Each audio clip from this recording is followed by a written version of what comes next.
আসলে ওনার বক্তব্যটা বিতর্কিত। আমি আসলে আইনের বিষয় তো এটা। তারপরে ওনার যে মূল কথাটা ছিল, ওনার সাথে আমার কথা হয়েছে।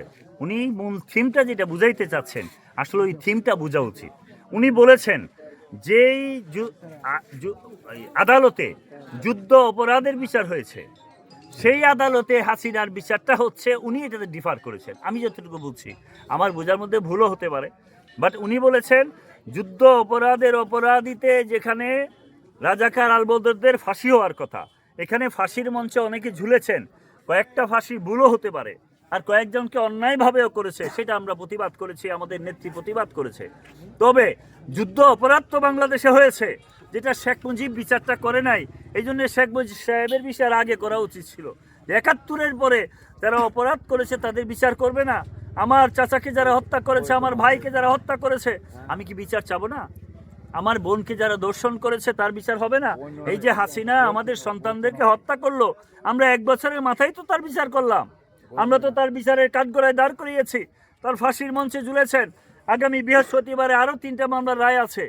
আমরা যদি ১ বছরে এই কাজটা করতে পারি, শেখ সাহেবের উচিত ছিল মুক্তিযুদ্ধের পরে ১ বছরের মধ্যে এই বিচারটা করা। তারপরে এই যুদ্ধ অপরাধের ট্রাইব্যুনালের মধ্যে এই বিচারটা হয়েছে। কিছু বিতর্কিত বিচারও হয়েছে, কিছু তর্কিত বিচারও হয়েছে। যুদ্ধ অপরাধের ট্রাইব্যুনালে হাসিনার বিচার না করে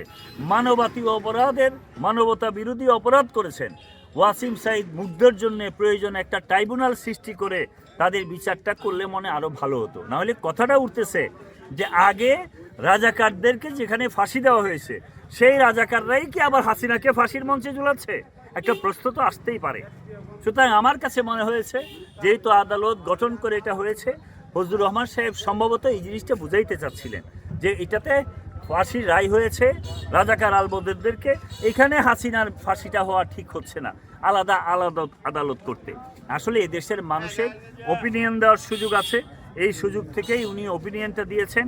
তারপরেও আইনের মধ্য দিয়ে কোনো ব্যত্যয় যদি থাকে, এটার জবাবটা উনিই দেবেন।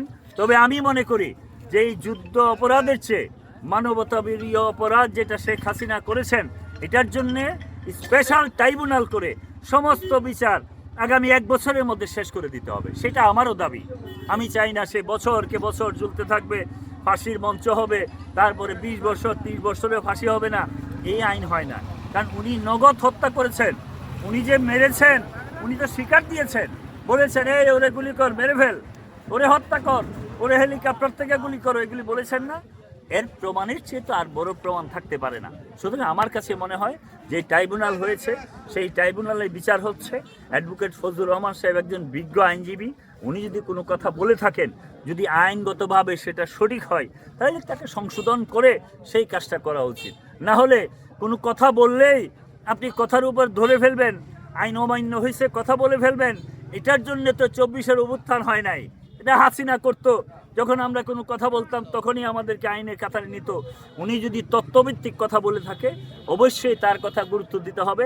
আর উনি যদি এর চেয়েও বেশি কিছু বলে থাকে, আমি অত ডিটেলস শুনি নাই, বাকি জবাবটা আপনি ওনাকে প্রশ্ন করলে উনি ভালো উত্তর দিতে পারবেন।